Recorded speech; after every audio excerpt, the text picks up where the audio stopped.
Sanibonani baholi. Yebo sawubona. Siyaphila sigciniwe. Engizocela ke manje ukuthi nisibambe nama introduction ukuthi abantu bazi ukuthi umstyle sala nawe ke. Okay, lo okhulumayo uPastor Uxundu. Pastor Uxundu okwibandla leChrist Our Rock of Salvation under presiding B Mgaga nomama UK Mgaga. Phansi eNewcastle. And then go again, Pastor. Ukhulumayo Pastor Musa Wakambatha okhonza eChrist Our Rock of Salvation esimamashilo siphethele eNewcastle presiding B Mgaga bana First Lady K Mgaga. Shalom balaleli balandeli bakaJupiter. Okhulumayo uPastor Chris Wakhatebe wasebandleni Believers in Christ and Professor MM Shabalala and the First Lady Bishop Mamruti Shabalala. All right ke sonke siyazi ke ukuthi sekuphasika ke. The first question yami, it doesn't really matter nasengizoya kulo iphendulayo. Yeah. Good Friday lo wakulo before siyakudla unjani? How was it? How was the atmosphere? How was the journey? I can remember mine. That 2025, hoping that 2026 will be a blast. That 2025 we were celebrating our first album, See Christ Our Rock of Salvation, across coming from 50th year anniversary yebandla. Ititle song album yethu ebhalo presiding uMgaga ethi uThixo onomusa abuya to Bishop back to God. A good way to bomnandi because we're like amabuta wadelanga sigeka konke Jehova wetwele and the national anthem nasezayoni konje ma meeting le ngoma le Bophakama yes ngiyacabanga sekuyi anthem ngoba everybody singing it so I'm hoping and trusting in God ukuthi nalo 2026 it will be a blast ngokusiza uJehova ngoba siya ephasikeni sodumisa yena. Yes. And then Pastor Chris. Good Friday last day was a very lovely one for me because I was the first speaker on the first session. It's very, very difficult. Fresh. So I need to be very, very prepared. So it was lovely. Attendance was on another level. Revival in between sessions, piano. It was hell of the best service we ever had in 2025 I mean. So hopefully 2026 was another banger. Another one. Yeah, Mama. Njoba eshilo uPastor Mbatha it was so nice because njoba sisho ukuthi besicala manje celebrate amaculo wethu album yethu entsha maqala nje ngithi sesiyalazi sithengile phela ngithi sasithengile ngithi ama USB so sa practice la endleleni ngemoto yabona I remember ukuthi mangisanda kuyithola le CD parking lot babevelelwe yimi namanje bayasho ngiyabona ukuthi hayi sekapantshile. So going to Good Friday ke manje sikuleyo mood leyo, it was really lovely and I'm looking forward this year to a full blast ebumnandi. Uyazi kuyothokoza nje inkosini kumnandi kanjani. Beautiful thing. Yes. Ngoba nje sengilapho sengibuye ke the next question is Good Friday what this year uyokuphi? Sizobe siseNewcastle yiyo indlu enkulu yethu thina siyayibamba sithi Standerton Fallcrest bese siyangena ke emadadeni sisemadadeni section 2 sise esamukela it's a boarding school. We have booked the whole school from kitchen up to garden up to the gate. And then Pastor Chris azobona ukufika this year. Sizobe sisela eJohannesburg, eKimberley Park, Johannesburg South, lana eKimberley Park. Sizobe silapho sinesikhathi sithelelekile siganelekile nje amandla onke. First bus siyo eseSwaziland izofika kusasa. Hayi singizeke kuwe ke Pastor Mbatha because like Yeah. No, seyashilo mama iloko nje ngasho ukuthi sobe sisamukela section 2. Eduze naseKhaselihle bayazi abaningi around eNewcastle Khaselihle nase eduze kweholela zokuthi inathu isamukela sinalapho. Okay. So, what is that one yini into wayifunda last year?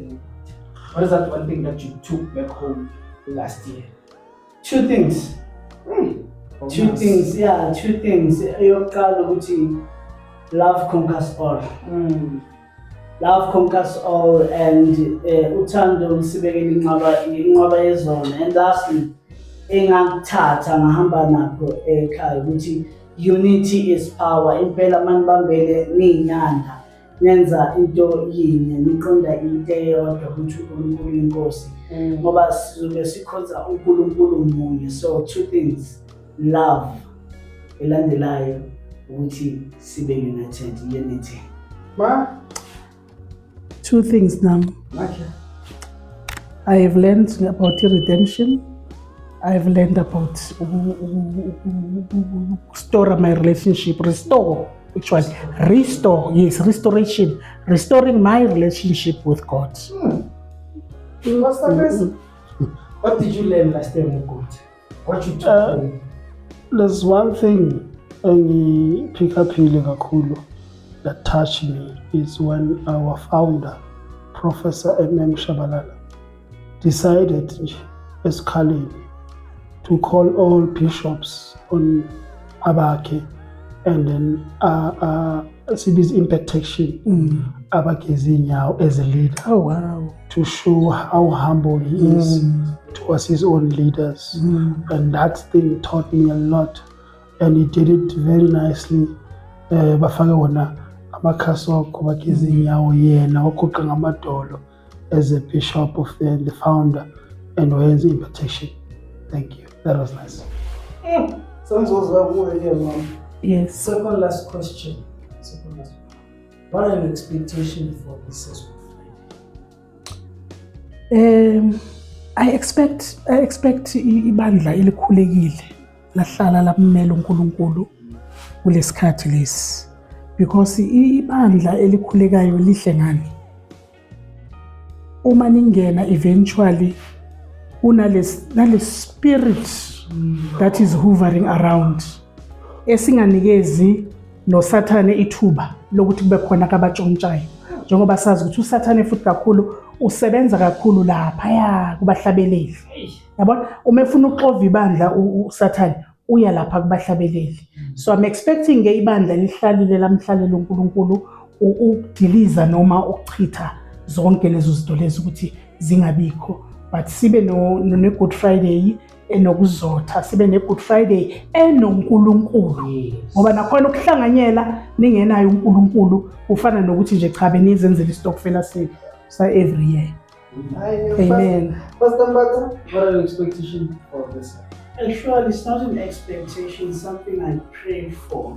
As Mama Shilo, again that izwe bebahlangene bendawonye benhlizweni baqonda into enye bamqondo umuntu ukuthi sokhoza uNkulunkulu and we're going to renew our vows. uNkulunkulu we're going to renew a covenant esinayo since sodla isidlo senkosi sivumelana nokufa nomvuka kwakhe, sophuza igazi lakhe, siyovuselela unembeza emntwini ngoba emabandleni unembeza awusekho. So isifiso sami kanye my prayer is mase uNkulunkulu sinhliziyo yinye, sinqondo yinye, siqonda into eyodwa nje phela ukuthi uNkulunkulu loves us unconditionally. Pastor Chris, Yes, sir. what are your expectations of this Good Friday? I expect more attendance, people to come to the house of the Lord, and then I'm expecting high standard where everything is done in order. So that is my biggest expectation. Now music I'm expecting good quality from the choir masters and the leading singers ukuthi basinike bahoshipe uNkulunkulu in good sound bangabi off key. Last question again. I just need your true answers. Mawanja nama preparation of Good Friday. Difficult, time consuming because me and the branch leader, so it's very difficult. We needed to raise a huge amount in a short space of time. So I'm happy with taking from today. We've reached the target. So preparation, I can start prepare for myself now. So dash, something dash, and then Pastor Musuzu says I will. Pastor, how was your preparation like for Good Friday? As Mama Shiro sisiphethe eNewcastle, sibusisekile nokuba na such great leaders abasilelela inkonzo enkulu nenhle kangaka. As we seen today ukuthi basithule program nenhlelo zonke the logistics sesiredi kungena emkhosini omkhulu sisho nathi ukuthi ubuntu lethu lihlatshiwe. The preparations are in order. As we will start tomorrow, which it will be on the Thursday, we Tuesday, April. Yahlatshwa inkomo 2 yamabhulubhulu amabhulumana yawa. So the preparations are in order. The finances are getting there. Are getting there because without finance, angeke umsebenzi uphelele. But kukho konke we trust in the leadership yase-Cross ukuthi konke kuhamba nge-order ngoba libe lathizwi akuzwakalanga nomsindo makwakhiwa inkwahla. So nathi endlini kaMthixo siyakha lenkwahla siyakha. Uke wathi uhlakaniphile, we only talk when you say checkmate. Mama? Yeah, no, preparations on my side, I must say that this year it's quite, smooth. Umthungi wami ungenzele iqiniso, umuntu ongiwashelayo ngistashelayo ungenzele iqiniso, udilivile namhlanje. Sexcellent nje on my side just to prepare those little things that I need to prepare. Yabona nje yabona shoes and what to pack. Yes. Tomorrow that is what I'm going to be doing tomorrow. As Pastor Mbatha ashilo ukuthi we are getting ama updates from that side yase Newcastle with regards to my preparations ukuthi bayas update ukuthi how far are they.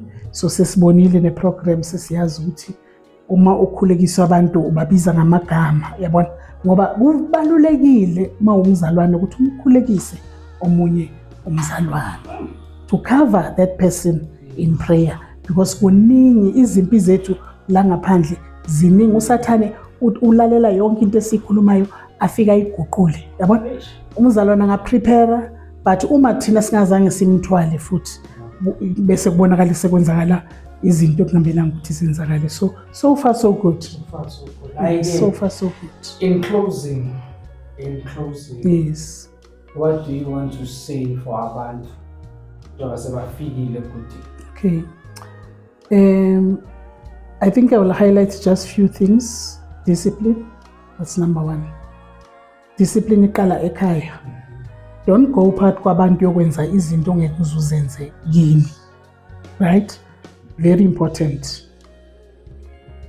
Sharing uthando nokushare nomzalwane ombonayo ukuthi hayi lo ngathi vele yabona sonke ngithi siyacolonozela njengoba siya ku Good Friday. So identify umzalwane ongashare naye mawuphuza amanzi athize flavored, you give that mzalwane yabona. Mawuqala uhlephula isinkwa, unfortunately for me I uzobehlele eduze kwami angisidli isinkwa. Uzoqhuqhuda amaqanda. But sharing is caring for me, very important. Nokuthi nje uthathe kade ucasuka. Yes. Njengoba siya ku Good Friday yaniyala thatha kade ucasuka. Unalesisho esishoyo sokuthi Jehova ngicela ukuthi ungiphe inkonzo yokuthula. Ukuthi noma sekukhona into efuna ukukhulumisa ku Good Friday kodwa wena bese uyathula uyicebe noNkulunkulu. Nje. Pastor please. Noma sesifikile ku good. what are your words to abantu abasebafikile kude? Yeah, I was saying this, I think I've said this before in Pastor Mbata, is that God is always revealed. Yeah, so the expectation yamuti ebandleni from the program to the usherers, they must reveal God. Well, so that abantu babone ubuNkulunkulu ama-actions ethu, so that mababuyele emakhaya basho ukuthi we did see God in the service in this church. So I'm expecting that standard ukuthi God be revealed in us. Pastor Mbata, ubesoyivala-ke wena, what are your words or things that you want to say njengoba sesifikile kude? Sebakusho bonke abaholi, angisafuni ukuyimosha. Engakusho mina ngicina ngakho ukuthi ukhuluma kahle uthi uyabathwala bakhe abaholi endleleni. Just ukuthi ebandleni kaNkulunkulu, we need to pray for our leaders. We need to pray for the congregation at large. Ikakhulukazi sikhulekise okanye sikhulekele umoya ongcwele ukuthi uhambe emabandleni ethu. Kube iphunga elimnandi sizwele yena uNkulunkulu qobo ekhuluma, singayi ngontando nangolwazi. In all nje sebakushilo ungakumoshi, sebakushilo Jupiter and ukugcina umbukeli. Ningakhohlwa to like and subscribe kuMoza Music, and again visit our TikTok account Pastor Chris usazosinikeza yona.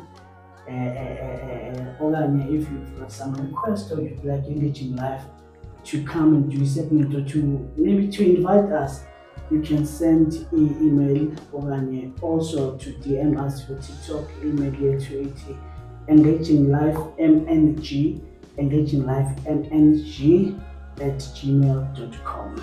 Uzosithola khona lapho.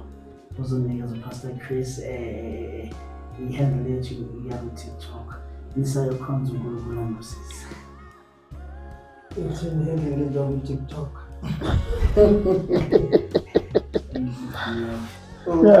Engaging Life. Endlini yethu yaku-TikTok is Engaging Life. You find us there, and then naku-WhatsApp siyatholakala Engaging Life. If you just DM, you tell us your number, we communicate to us to WhatsApp. You'll find us there. YouTube, we are there. More Zion Music is there, and then there's our YouTube channel Engaging Life. You will search up. So keep on following More Zion Music. You'll get more from Engaging Life show. Bye bye. So nibone emva kwa good. We're going for good.